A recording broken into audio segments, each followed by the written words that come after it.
Primero que nada, bienvenidos Gracias. a todos.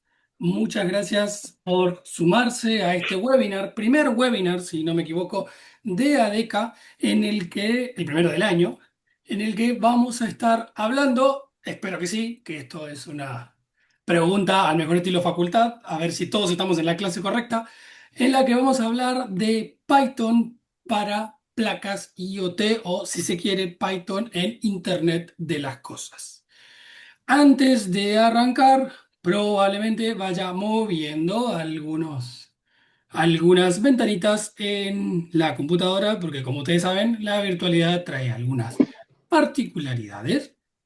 Así que vamos a empezar, como siempre, compartiendo pantalla y preguntando si todos se escuchan bien, si alguien tiene algún problema con el audio, algún problema para escucharme o verme o ver la presentación. Yo lo que voy a hacer es, como dije, ir acomodando pantallas y entre ellas acomodar la pantalla del chat. Como este es un webinar acotado en tiempo, no tengo problemas en que escriban al chat las dudas que puedan llegar a surgir y yo después lo leo al finalizar el encuentro, pero sí capaz, si veo que alguien tiene algún ruido dentro de lo que es el micrófono, capaz lo muteé, más que nada para poder no distraerme yo y aprovechar todo lo que es el tiempo del webinar en lo que es el desarrollo del contenido. Entonces, si alguien se ve muteado, por favor, no se ofenda, que al finalizar el encuentro vamos a dejar ahora sí un intercambio para poder charlar e intercambiar algunos comentarios, pero voy a tratar de aprovechar esta primera parte, si se quiere, para poder avanzar con la presentación y poder darles la mayor cantidad de contenido que tengamos en el tiempo que disponemos. Bien, entonces, como siempre, y lo que hago en la mayoría de los encuentros es presentar un poco para ver, para que sepan, para que estén al tanto de quién les habla, quién es esta persona que se puso a hablar de un momento al otro.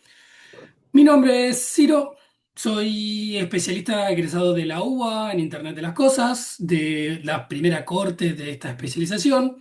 También soy técnico en automatización de robótica de la UTN, más puntualmente el Instituto Nacional Superior del Profesorado Técnico, y ya hace 8 años que trabajo en investigación en lo que son las temáticas de la tecnología, inteligencia artificial, DLT o comúnmente conocido como blockchain, e Internet de las Cosas.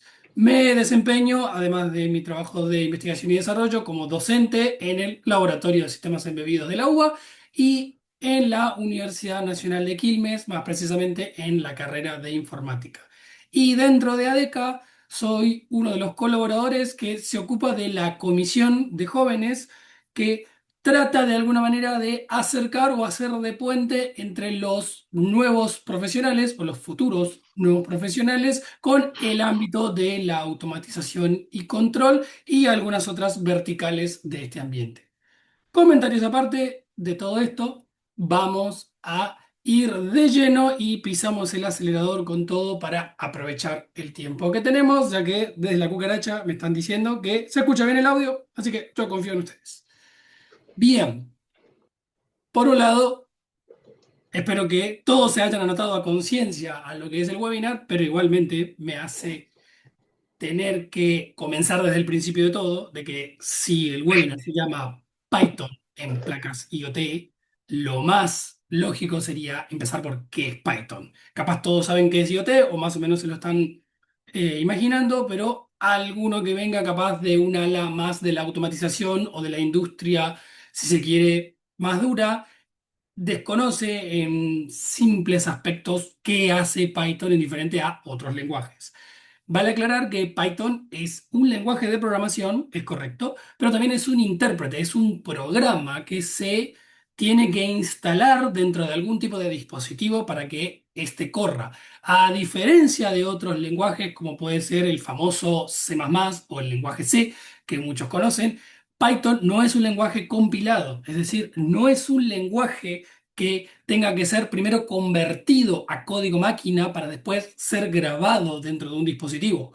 Python lo que hace es ser instalado como un intérprete dentro del dispositivo y después se inyecta dentro del dispositivo, se graba, si se quiere, dentro de la memoria algún tipo de script, algún tipo de código, el cual es el intérprete el que se ocupa de leerlo y ejecutarlo, pero sin compilarlo. Eso es porque este tipo de lenguaje se conoce como interpretado, es decir, el lenguaje está siendo leído y ejecutado en tiempo real, o acá los electrónicos me van a levantar la primera bandera roja, en un pseudo real time en el que permite de alguna manera poder interactuar con el lenguaje, con el script, con ese código al mismo tiempo que se está ejecutando. Eso cambia un poco el paradigma para aquellos que vienen de los lenguajes un poco más fuertemente tipados y sobre todo los que vienen de lenguajes compilados, como pueden ser C o C++. Ahora, Python es uno de los lenguajes más utilizados actualmente y esa sería una de las primeras motivaciones para que yo les hable sobre este lenguaje y podría llegar a ser alguna de sus primeras motivaciones para poder ponerse a estudiar este lenguaje. Es un lenguaje de muy buena curva de aprendizaje, es un lenguaje que suele ser conocido porque es fácil de aprender y que ha ganado muchísimo campo y espectro de uso gracias a que es multiparadigma y permite ser corrido en diferentes plataformas. Nosotros puntualmente nos vamos a concentrar en el ámbito del IoT, pero ya más de uno debe conocerlo de otros ambientes más de la informática o similares. Es, como les dije, el lenguaje más demandado, por lo menos en lo que va a la fuente del 2025, el año pasado, con más de 15 millones de usuarios interactuando dentro del ecosistema de Python, es decir, una comunidad de 15 millones de personas se está ocupando de mantener el lenguaje vigente y mantenerlo actualizado para que tenga, de alguna manera, el nivel de adopción que ha tenido hoy en día. Muchos lo habrán escuchado de la parte informática, algunos otros de diferentes aristas y probablemente más de uno lo habrá escuchado en lo que ahora está tan de moda, que es la inteligencia artificial. Sí, ha ganado muchísima popularidad en estos últimos años por la inteligencia artificial y paradójicamente es la misma inteligencia artificial la que suele empujar a la gente cuando deciden qué estudiar o qué ponerse a estudiar. Porque surge el famoso comentario de que la inteligencia artificial va a hacer todo, la inteligencia artificial no va a reemplazar, etcétera, etcétera. Y eso, irónicamente, hace que muchas personas se lo planteen o empiecen a replantearse muchas decisiones bajo esta premisa de pareciera ser que la inteligencia artificial se va a ocupar de todo eso y no van a quedar personas que lo vayan a tener que conocer o saber para hacerlo. La verdad es que no sé qué nos depara el futuro, no sabría decir qué es lo que va a pasar.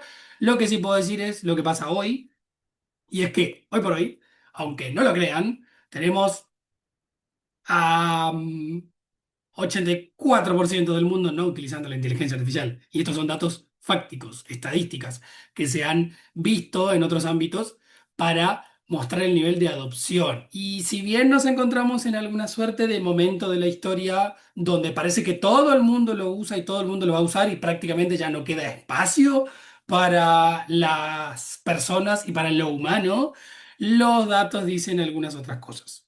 No me quiero detener sobre este estudio en particular. Yo todo lo que comento los dejo a las fuentes para que ustedes puedan analizarlo y obviamente hacer su previo juicio sobre lo que les digo. Lo que, por lo menos desde mi humilde opinión, veo es que todavía queda mucha humanidad para hacer y no veo un reemplazo inmediato por parte de las máquinas en lo que las personas vayan a hacer. Nuevamente, no tengo la bola de cristal, no sé qué pasará en el futuro.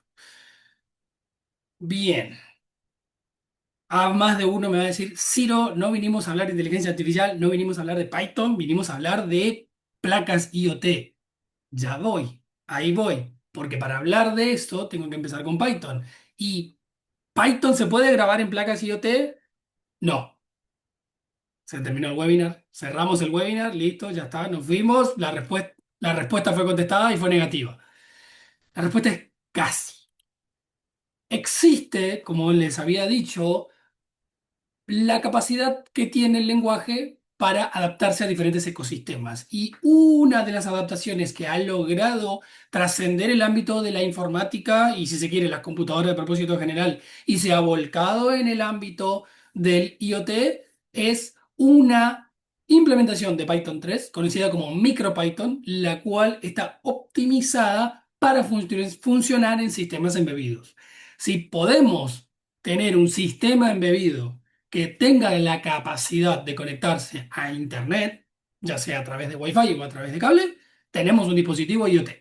Porque el IoT, Bueno, el ahora Internet de las imagínate una Cosas, es la persona que capacidad tiene todo eso. de objetos cotidianos para conectarse a Internet. Si ese objeto cotidiano es un sistema embebido y lo enchufamos a Internet, tenemos un ecosistema IoT o un Ujú. potencial ecosistema IoT. Claro, Y si queremos utilizar algún lenguaje de programación que nosotros conozcamos, como Python, por ejemplo, sí, podemos hacerlo a través de la implementación que se conoce como MicroPython, la cual ha recibido bastantes actualizaciones últimamente y la verdad que eso me pone contento sí, porque significa que hay gente que está eso. tratando de impulsarlo para que sea utilizado en este ámbito que estamos hablando.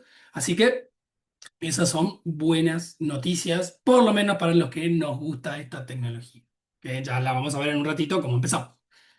Bien, todo tiene un pro, todo tiene un contra, nada en este mundo es perfecto y podemos destacar algunas particularidades de MicroPython para lo que es la implementación en sistemas embebidos que se conectan a Internet. Por un lado, como ya les dije, tiene una curva de aprendizaje muy buena, muy amigable. Cualquier persona que tenga un mínimo conocimiento de lógica programática puede aprender la sintaxis de Python y comenzar a programar en este lenguaje porque ha sido muy amigable hasta tal punto que hay algunas carreras y algunas cátedras que utilizan directamente el lenguaje Python como lenguaje para aprender programación. Eso lo vuelve muy eficiente al momento de aprender. Tiene una muy linda velocidad de implementación. Eso quiere decir de que un programa puede ser fácilmente implementado de manera productiva en poco tiempo por justamente esta facilidad, pero también por la versatilidad del lenguaje en entornos de ejecución. Y como es fácil de leer, tiene una buena legibilidad, es de fácil mantenimiento, porque el código no requiere tanta revisión, o mejor dicho, tiene una fácil revisión al momento de hacerlo. Ahora bien, no todo es perfecto, como les dije, algo malo tenía que tener. Y esto es el principal punto que me parece interesante a destacar sobre cuándo usar y cuándo no. Es decir, ¿vamos a utilizar MicroPython y sacar todo lo que ya está funcionando? No. Más allá de que sea costoso o no, porque tiene limitaciones. Por un lado, tiene muchos consumos de recursos en los dispositivos. En una computadora tenemos recursos de sobra, podría decirse. Una computadora, por más de que, nuevamente, si volvemos a la charla anterior, parece que nos estamos quedando sin RAM en el mundo, la computadora suele tener bastantes recursos para correr muchos programas. Entonces, los lenguajes que se ejecuten suelen tener algún gramo, alguna baja, digamos, eh, perspectiva al momento de ver la asignación de recursos en un dispositivo. En los sistemas embebidos, no. Tenemos dispositivos de bajos recursos, dispositivos de alto consumo energético, muchas veces con baterías, las cuales no son fácilmente recargables o en algunos casos hasta ni siquiera se pueden recargar porque tienen una vida útil finita. Entonces, algo como un lenguaje interpretado suele tener un consumo elevado frente a los lenguajes compilados. No significa que no se esté mejorando y que no haya mejorado mucho, pero todavía sigue teniendo una baja performance y alto consumo energético frente a los lenguajes interpretados que están directamente grabados en el bare metal del sistema embebido.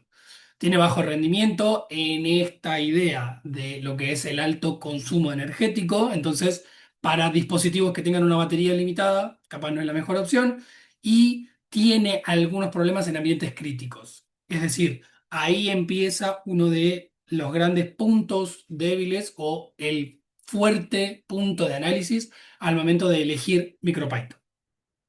Si están en algo crítico, yo les recomendaría no usarlo. No porque no pueda mitigar determinadas situaciones, sino porque tiene algunas cuestiones en lo que es el tiempo de ejecución, que cuando hablamos de sistemas críticos puede llegar a tener un gap que sí sea importante. Estamos en el orden de los nanosegundos, microsegundos. Eso, para los que trabajan en la industria, saben que puede ser mucho o poco tiempo, dependiendo de lo que sea. Perfecto. Y ya está. No hay mucho más que contar. Vamos a arrancar un poco con todo esto. Vamos a ver de a qué sabe todo esto de MicroPython, o por lo menos cómo se ve. Entonces, herramientas importantes, cosas a tener en cuenta. Irónicamente, para poder usar Python en IoT, tienen que usar Python. Sí. O mejor dicho, en su buena ley, si quieren usar Python en microcontroladores, tienen que tener Python instalado en algún lado. Tienen que tener Python instalado en el dispositivo que van a utilizar y tienen que tener Python instalado en la computadora. ¿Por qué? Porque muchas de las herramientas utilizan Python para poder funcionar. Ese es el caso de la que más vamos a utilizar, que es la SP Tools, que es una herramienta más pensada para todo lo que son las familias de la placa ESP de Expressive, que es la más popular, si se quiere, dentro de lo que es el ámbito IoT, pero también funciona para otras arquitecturas de otros microprocesadores. Así que no lo perdamos de vista. Bien, para poder tener esto tenemos que instalarlo de algún lado. Entonces, yo para eso les cuento que todo esto está online. En la era de la información, todo o casi todo se encuentra montado en línea. Así que, ¿de dónde empezamos con MicroPython? Y de la página de MicroPython. En la página de MicroPython, porque este es un proyecto que viene del mundo del open source, nos vamos a encontrar con documentación, tutoriales y demás recursos que nos pueden llegar a servir para arrancar con esto. En principio, lo que a nosotros nos interesaría es ir a la parte de descargas, en la que podemos llegar a ver todo lo que podemos llegar a descargar dentro del ámbito de Python y de MicroPython y de sus diferentes temáticas. Tenemos documentación, tenemos el proyecto y un poquito más abajo tenemos justamente con qué placas o qué dispositivos IoT es compatible ese famoso intérprete que tenemos que instalar. Como vamos a ver en la página, si ingresamos, hay muchas.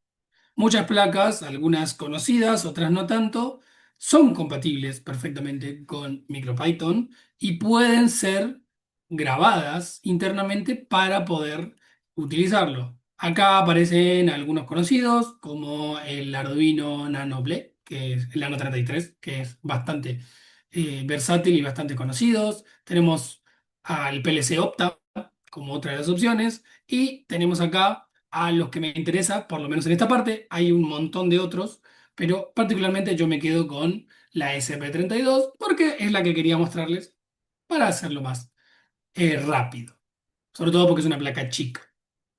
Bien, esta es una de tantas placas que podemos utilizar con MicroPython. Hay mucha documentación que explica cómo funciona y qué tipo de estructura interna tiene MicroPython para poder funcionar en estas placas.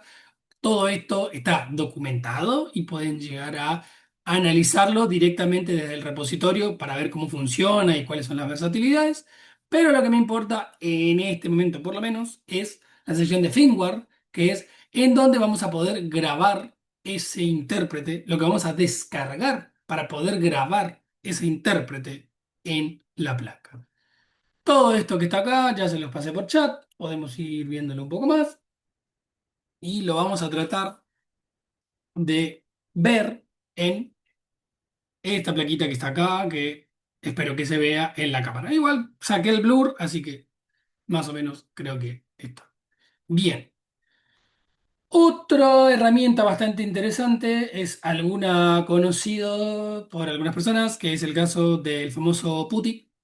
PuTTY es una terminal para poder conectarse de manera remota a diferentes dispositivos a través de diferentes protocolos y en este caso podemos llegar a conectarnos si quisiéramos a la placa. La placa SP32, sin muchos detalles técnicos, está cargada, o mejor dicho, está mapeada dentro de uno de los puertos de la computadora. Y si nosotros, oh, tenemos un error. ¿Por qué tenemos un error? Em, Me encanta que esto sea en vivo. A ver, ¿anda o no anda? ¿Anda o no anda? ¿Estoy doxeando mi información? No. Perfecto. Vamos a ver si podemos hacer andar el PuTTY como funcionamiento. Bien. Ahí dentro de la terminal, vemos que ya podemos conectarnos, si se quiere, con la placa para poder interactuar. ¿Eso es por qué? Porque estamos directamente conectándonos a el dispositivo, la SP32, con lo que sea que tenga acá adentro. Y ahora vamos a hacer que tenga Python. ¿Cómo vamos a hacer para poder tener Python en una SP32? Y en definitiva en cualquier placa. Utilizando Python. Vamos a utilizar una herramienta que se llama LSP Tools y con un comando que está en la documentación de la página oficial de MicroPython, vamos a conectarnos a la placa. O mejor dicho, vamos a grabarla. Si nosotros ejecutamos el comando que está en la documentación, Tuki, acabo de doxear algo, vamos a ver cómo funciona. Genial. Bien. Primero y principal, lo que tenemos que hacer es formatear la placa o el dispositivo que vayamos a utilizar y eso ya lo vamos a hacer directamente con la misma herramienta SP Tools. Entonces, simplemente con la línea de comando, ¿por qué? Ah, porque tengo abierto el puerto. ¿Por qué no me avisaron, chicos?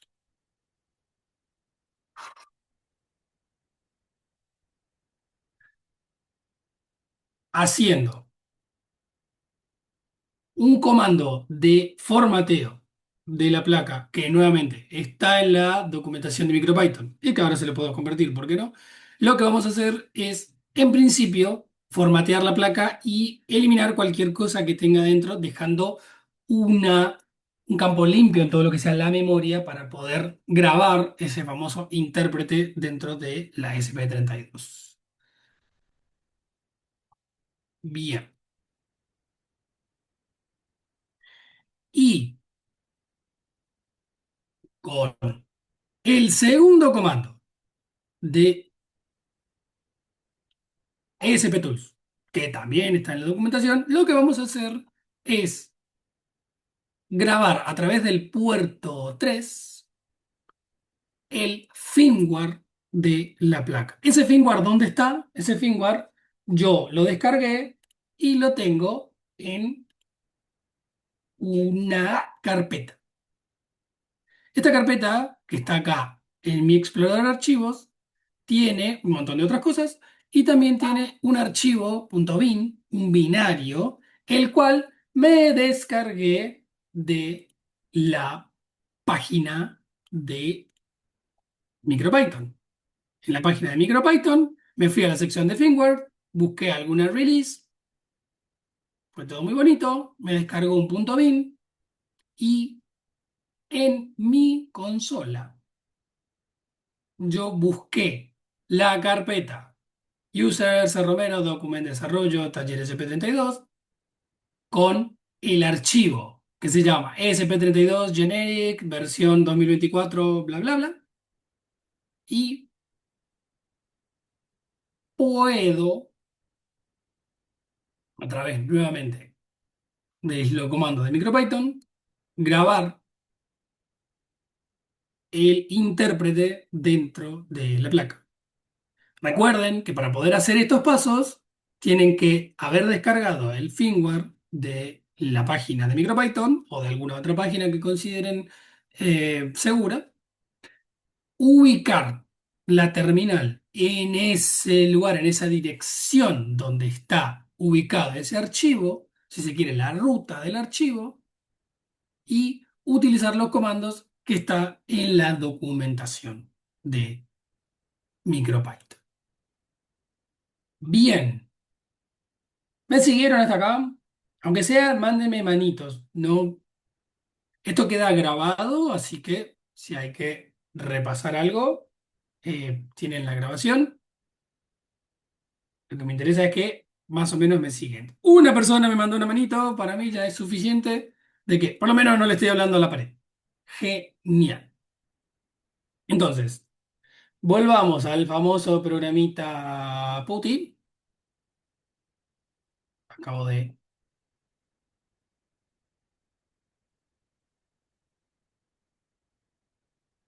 Y ahora lo que vamos a tener es un cambio en la terminal que estamos viendo. Cuando nosotros apretamos el botón de reinicio, lo que tenemos es un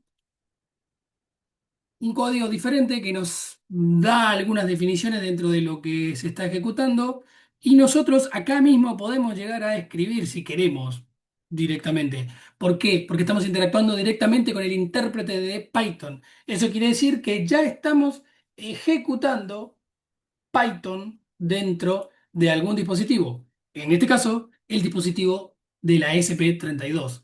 Si nosotros quisiéramos generar algún tipo de programa, definimos una variable y hacemos un montón de cosas re lindas, nosotros podríamos llegar a decir que estamos programando en Python directamente en la placa SP32. Y eso es así porque el intérprete lo que hace es leer y ejecutar el código al mismo tiempo. Yo desde acá podría prender el LED o si tuviera conectado la SP a un montón de otros dispositivos, podría leer esos dispositivos y hacer en tiempo real un montón de lecturas o incluso enviar comandos porque Python me está interpretando el código al mismo tiempo que yo lo esté ejecutando. Eso es todo muy bonito, todo muy lindo, pero claramente tiene algunas limitaciones.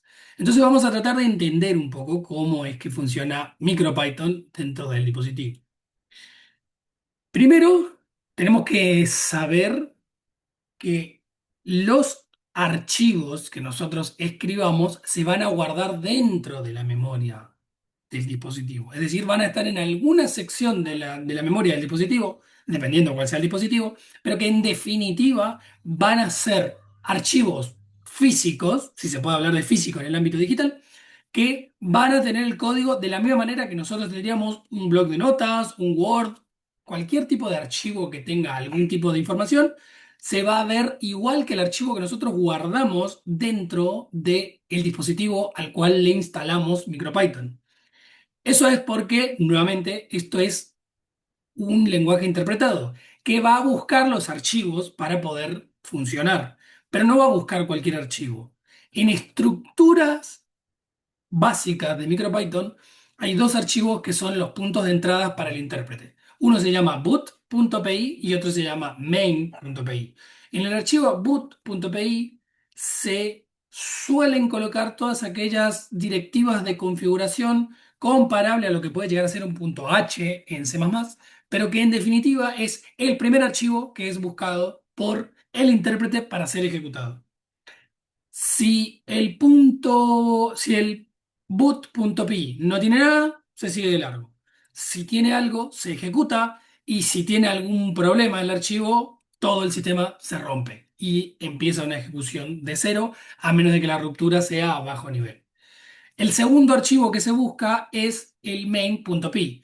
Este archivo suele ser, por regla general, por una buena práctica, el archivo que tiene contenido del programa. Y a diferencia de otros lenguajes de programación, que capaz son monolíticos, se suelen colocar únicamente las invocaciones en el punto main para poder tener todo lo que son las dependencias, las librerías y otras demás cuestiones del código en carpetas y subcarpetas diferentes. Eso es porque la estructura de Python maneja el famoso sistema de bibliotecas con estructuras más o menos ordenadas, pero al mismo tiempo bastante versátiles. Entonces, a los fines prácticos, ustedes pueden poner el programa que quieren en punto .bit y mandar, poner la mitad del programa en punto en boot y la mitad del programa en main y va a andar. Pueden poner todo en main y va a andar. Lo único que tienen que hacer es tener claro y ordenado cómo van a estructurar el código para que esto funcione, en definitiva. Ahora, todo esto tiene algunas particularidades, algunas cuestiones a ver, y eso lo vamos a tratar de ir mitigando en lo que nos quede del webinar de hoy. Particularidades de Python, como ustedes sabrán, es que son propias del lenguaje y de todos los lenguajes en sí mismos, porque nosotros lo que tenemos son la posibilidad de importar estructuras propias de Python, que es algo equivalente a lo que serían importar los diccionarios de C++, pero en definitiva son diferentes módulos que sirven para poder extender las capacidades de Python y sus funcionalidades.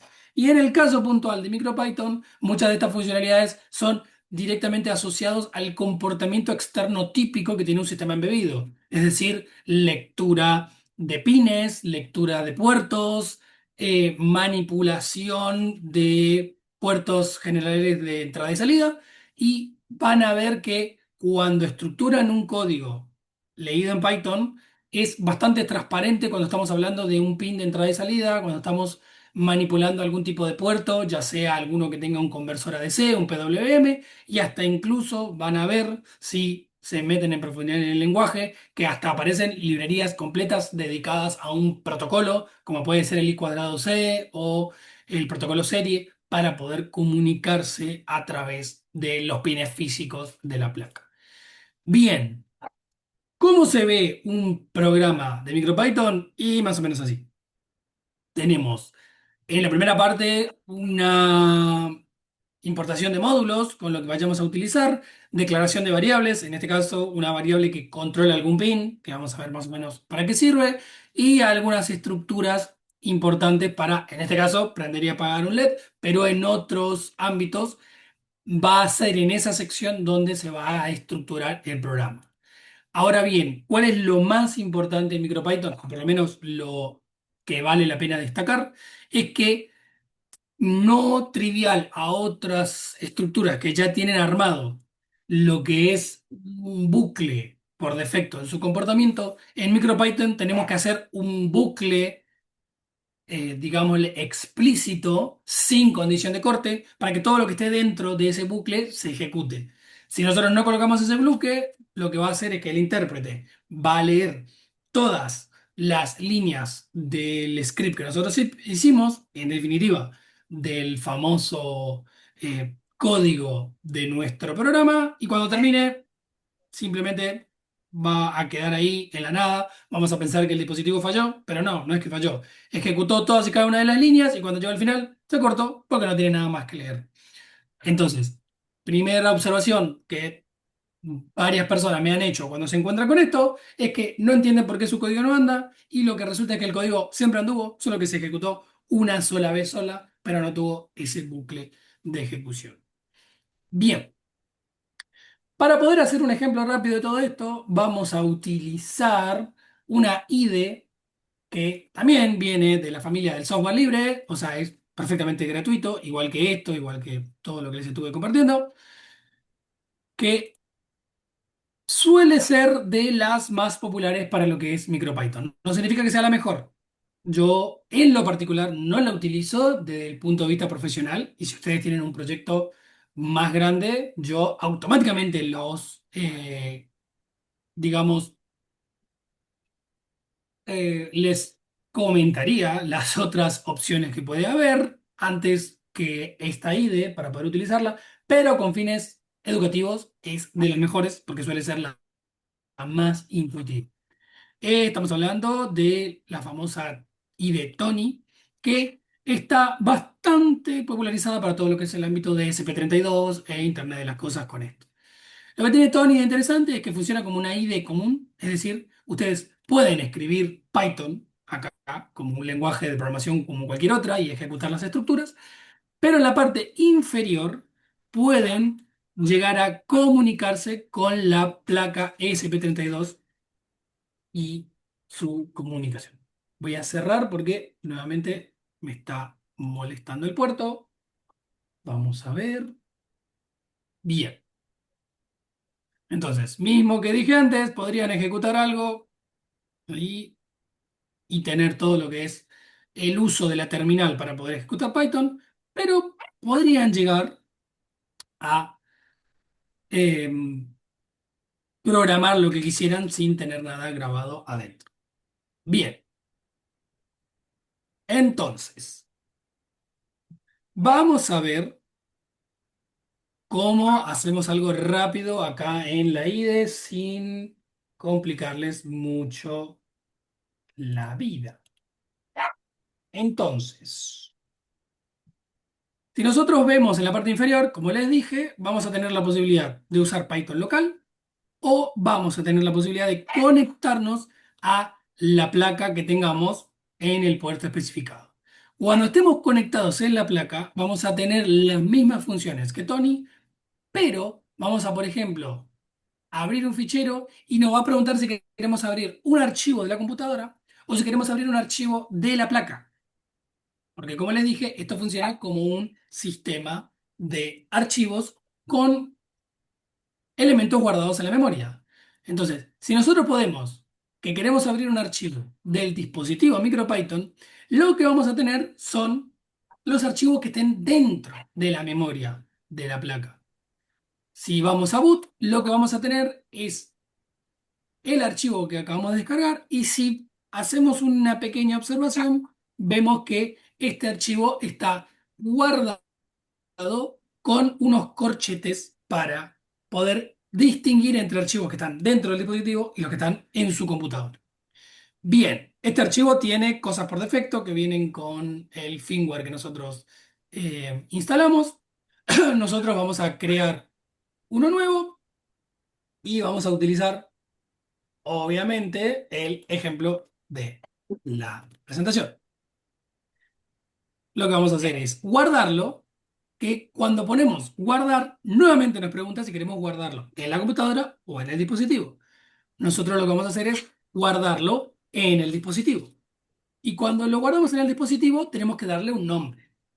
Podemos guardarlo como main, como boot, pisando el archivo anterior, o podemos guardarlo con cualquier otro nombre, como por ejemplo el nombre main, que es el segundo archivo que será leído.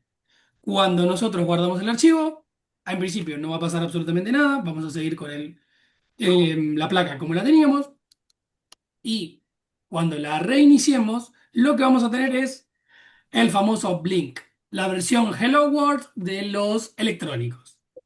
Una pequeña demostración de prender y apagar un LED, nada del otro mundo, pero que si vemos en definitiva lo que está haciendo es interactuando con un elemento de la placa en cuestión. En este caso, con un pin que es el pin 2 que en este caso es declarado como pin de salida partiendo de la librería Machine, que es la que controla todos los elementos de la placa, en este caso la SP32. Lo declaramos en la variable LED, que pasa a ser un objeto, y el objeto LED tiene la capacidad de ser manipulado con los métodos value, en el que le damos el value 1 y el value 0, que en definitiva es el famoso value true, value false o value on, value off, en el que simplemente estamos colocando un pin como alta o baja que nosotros seguramente conocemos de alguna otra electrónica. Bien, entonces, ¿dónde empieza todo este cuento para hablar de Internet de las cosas? Empieza cuando nosotros entendemos cómo es un ecosistema de Internet de las cosas.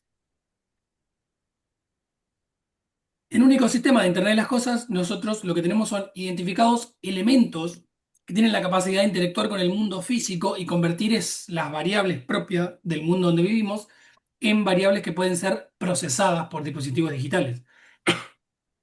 Esto es básicamente lo que hacen los sensores. Los sensores, cuando son conectados a algún dispositivo que tenga la capacidad de conectarse con un sistema más grande, o sea, el Internet, empiezan a servir como la primera capa de este sistema, pasando por todos los elementos que se intercomunican a través de un canal, como es Internet en este caso, y que después son distribuidos a otros elementos de supervisión y control, como pueden llegar a ser los HMI, las aplicaciones y demás dispositivos. Este tipo de ecosistemas es lo que nosotros podemos conocer en IoT como la arquitectura de tres capas, que distingue por un lado lo que es la capa de percepción y por otro lado la capa de aplicación, todas vinculadas a través de la capa de enlace. A saber, nosotros ya conocemos del lado de la capa de aplicación herramientas o softwares que son utilizados para poder interactuar con el mundo digital, si se quiere, protocolos de comunicación que conectan todos esos dispositivos y esos dispositivos forman parte de una capa que se comunica con el mundo real a través de sensores y sistemas embebidos, que es exactamente donde nos encontramos ahora al momento de explicar cuál es el punto para tener en cuenta a MicroPython con dispositivos que se conecten a Internet. Entonces, para recapitular, ¿cómo seguimos con todo esto? Primero, como siempre, eh, fomento que cada uno haga su investigación propia, su análisis, que tomando todas estas pequeñas cosas que yo les fui comentando, que cada uno haga su propia exploración. Hoy por hoy, como les dije, vivimos en la era de la información y muchas de las cosas, por suerte, están disponibles para que todos podamos acceder. Yo en lo particular me resultó muy lindo cuando empecé con todo esto.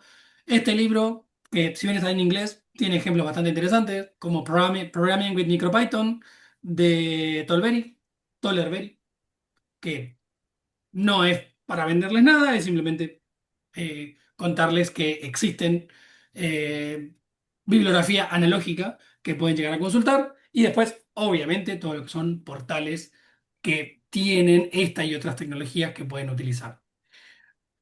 Obviamente que para poder saber MicroPython van a tener que saber base de Python. Yo siempre les recomiendo como leer, estudiar, aprender. Estamos en un momento donde eh, la tecnología nos ha acercado mucho a poder hacer cursos, a poder hacer capacitaciones online a la velocidad de cada uno. Y para aquellos que tengan la posibilidad que traten de hacer sus propios experimentos con las placas que tengan para poder utilizarlas con MicroPython, porque la realidad es que hay muchas. Yo, si bien en esta utilicé MicroPython, han aparecido otro montón, como por ejemplo la Nano 33 de la familia Arduino, que es una locura porque es un dispositivo de este tamaño, incluso es más chico que la SP y tiene 33 sensores, ni su nombre, cosas un poquito más grandes o más interesantes, como placas que tienen integrada aparte de la SP, tienen placas de comunicación 4G para poder comunicarse a través de Internet, dispositivos que ya tienen sensores de humedad y temperatura, que tienen sensores de medición de humedad del suelo y hasta incluso vienen con slots para baterías, o sea que funcionan sin hardware agregado, o hasta incluso cosas un poquito más grandes como PLC que admiten ese tipo de tecnologías, aunque claramente ya si nos metemos en el ámbito del PLC tenemos que hablar de otro tipo de complejidades que van más allá del lenguaje, claramente. Bien, entonces, como siempre, y en esto les agradezco a todos por su atención. Muchas gracias por compartir este rato conmigo. Les agradezco en nombre de ADECA y en nombre mío por haberme acompañado y dejo este último espacio para preguntas, dudas, algunas cuestiones que quieran repasar si es que tienen ganas. Al principio de la presentación yo les compartí mi LinkedIn para quienes tengan ganas de permanecer en contacto por esos canales. Yo, la verdad que lo uso bastante y si bien ha tenido mucha mala fama últimamente LinkedIn por algunas personas que lo utilizan como centro de descargo, yo soy bastante activo y lo utilizo con frecuencia para poder mantener contacto y obviamente para quedarme a disposición de los que tengan ganas.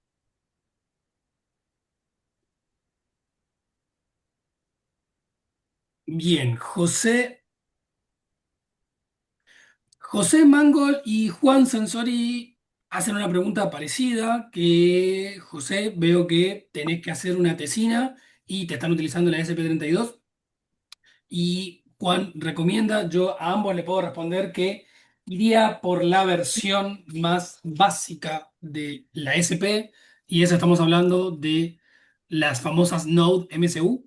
Las Node MCU son una familia, son un kit de desarrollo basado en la SP32S, el más básico de todo. Hay un kit que es el famoso Do It, que es el más económico de todos, y después hay otro que es el Node MCU. Van a ver que tiene diferencias de serigrafía y seguramente tengan diferencias de pines al momento de tener que mapearlo para su proyecto. Van a ver que hay algunas sutiles diferencias, pero que se vuelven definitivas cuando tienen que hacer un proyecto. Pero a los fines prácticos tienen las mismas funcionalidades, son de las más económicas, y yo siempre apuesto a ese tipo de kit de desarrollos que son los más fáciles, son los más económicos y que pueden hacer grandes cosas sin que complejicen mucho el proyecto. Omar pregunta, ¿MicroPython puede descargar librerías externas, por ejemplo, conexión Wi-Fi para procesar conexión de datos con algún sensor, por ejemplo, DHT? La respuesta corta es sí. La respuesta completa es que existe algo en Python que se llama pip, que es el gestor de paquetes de Python. Y en MicroPython existe algo llamado MIP, que es el gestor de paquetes de MicroPython. Ambos funcionan bajo la misma premisa.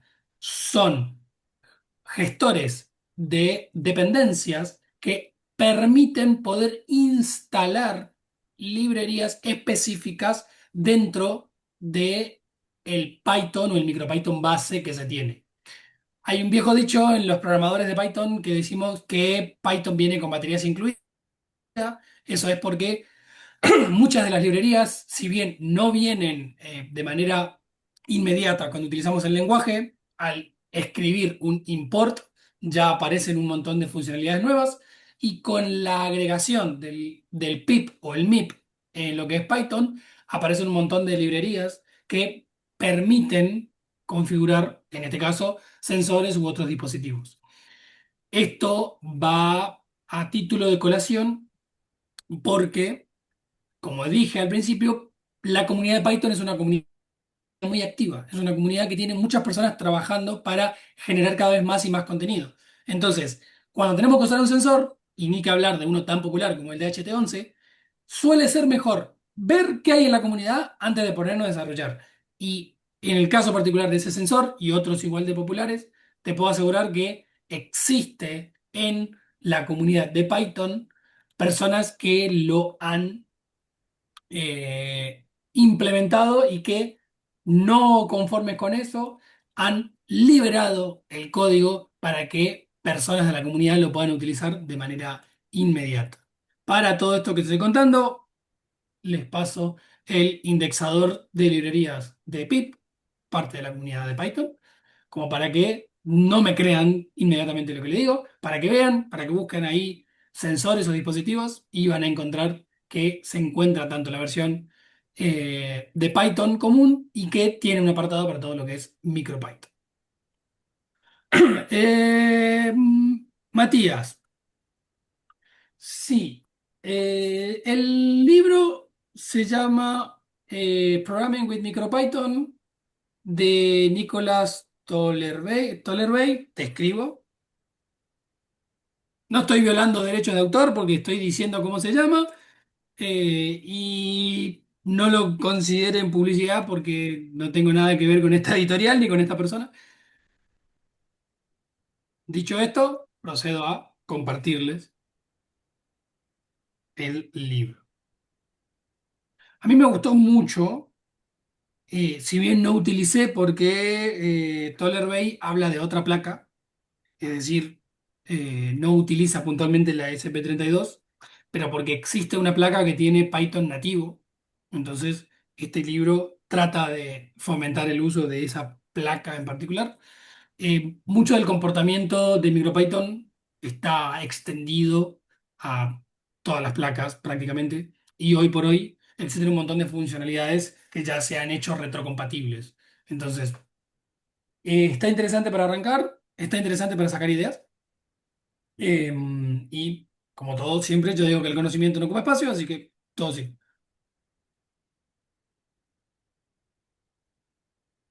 Martín dice, ve que venís programando con SP Home mediante YAM. ¿Me recomendás pasarme a MicroPython?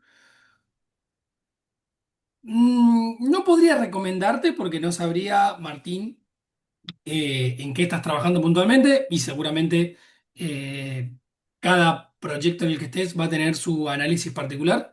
Lo que sí podría recomendar es que lo pruebes. Pruebes cómo te va con MicroPython, cómo te resulta para los proyectos que estás haciendo y sobre todo qué tan cómodo te sentís con el lenguaje. Porque ya hay tiempo para poder ir viendo cuál es mejor y cuál es peor. La ventaja que yo le veo a MicroPython generalmente tiene que ver con tiempos de implementación.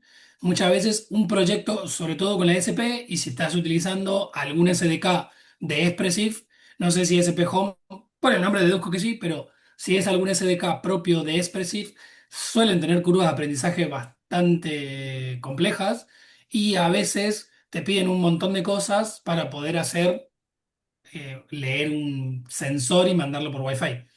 MicroPython en ese sentido tiene muchísima más versatilidad y suele ser más rápido para proyectos pequeños, para salidas a producción rápida. Lo que suele ser recomendado es, una vez que salieron a producción, es colocar algunas capas de, digámosle, supervisión dentro de lo que es el programa, como para mitigar esto de la inestabilidad del programa. Básicamente, colocar reinicios de manera periódica y obligatorios, es decir, que haya algún tipo de veedor de la integridad del programa que esté reiniciando el intérprete para que pueda ser utilizado, y hasta incluso en algunos proyectos, capaz un poquito más grandes, que se puedan colocar sistemas de alerta de que algo ocurrió. Eso es el famoso try catch, que si algo no sale como tiene que salir, mandalo. Y hasta incluso en tiempos de inteligencia artificial, si queremos, hablamos mucho de lo que es ya la supervisión proactiva en lugar de reactiva. Es decir, que los dispositivos proactivamente comenten su estado y no que esperes a que se rompa algo para poder informar. Bien, Pablo consulta que se está poniendo en marcha 5 placas SP32 que mandan data por Wi-Fi a una PC. Esta PC tiene una aplicación web PHP. Muy bien. Me queda la duda, ¿qué distancia alcanza esta placa y si existe de forma comercial una antena en el caso de que no logre alcanzar? Ok, bien, entiendo. Lo que vos me estás planteando, Pablo, pareciera ser un problema de infraestructura. Las placas SP32 no tienen un alcance, por lo menos las básicas, no tienen un alcance que digamos que sea destacable. Las SP32 suelen ser más óptimas para lo que la llaman topología de enjambre, en la que ya tenga muchas plaquitas en distancias más o menos cercanas, y que todas las placas hablen entre sí y que se cuiden entre sí avisando cómo está cada una. Si lo que vos estás implementando es un espacio cerrado, no creo que tengas mucho problema. Es más, yo recomendaría, más que agrandar la antena de la SP, agrandaría la antena de Wi-Fi. Es decir, buscaría algún tipo de route de modem o repetidor que tenga un buen alcance, que llegue de manera amplia a las diferentes SP para poder tener una buena cobertura desde el Wi-Fi y no depender de que la SP esté como mandando información o que tenga suficiente campo de encuentro para mandar la información. Hay que ver nuevamente en qué caso estás y si la infraestructura que tenés admite ese tipo de modificaciones. Pero yo en tu caso, Pablo, iría más por aumentar la placa, el alcance del Wi-Fi propiamente que por alterar el alcance de la CSP.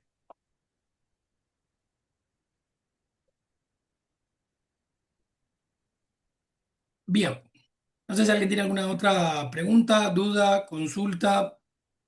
Me queda algún ratito como para ver si alguien quiere más.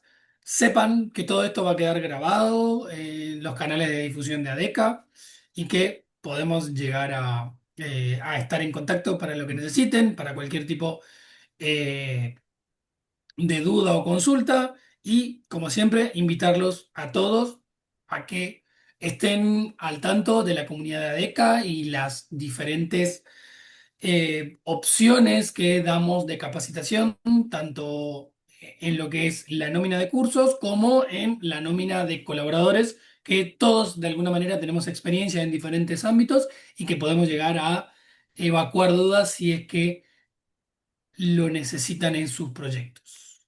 Muchas gracias a todos, gracias por sus palabras, gracias por participar y quedamos a disposición en nombre de ADECA para lo que necesiten.